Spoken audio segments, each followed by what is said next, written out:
Last উইকেন্ডে আমরা ভীষণ ব্যস্ত ছিলাম, কারণ বাড়িতে অতিথি এসেছিল। সুখেন্দু, পায়েল আর পায়েলের বাবা মা।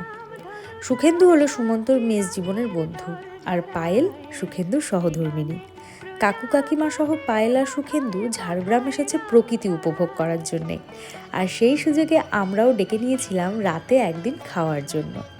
যেহেতু সারাদিন তারা ঘোরাঘুরি করবে, রাত্রিবেলা বিশেষ কিছু খাওয়ারে রাখিনি।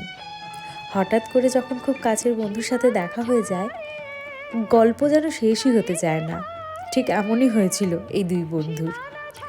এরা এবারে লজে উঠেছে, আমাদেরকে তো কিছু জানায়নি, তাই আমরা জানতে পারিনি যে ওরা আসছে ঝাড়গ্রাম। কিন্তু বলে দিয়েছি এর পরবার ঝাড়গ্রাম এলে কিন্তু আমাদের বাড়িতেই উঠতে হবে। হঠাৎ করে এরকম একটা সন্ধে যে আমরা পাবো কল্পনাই করিনি। ওদেরও ভালো লেগেছে আর আমাদেরও ভীষণ। চলুন আজ এটুকুই, দেখা হচ্ছে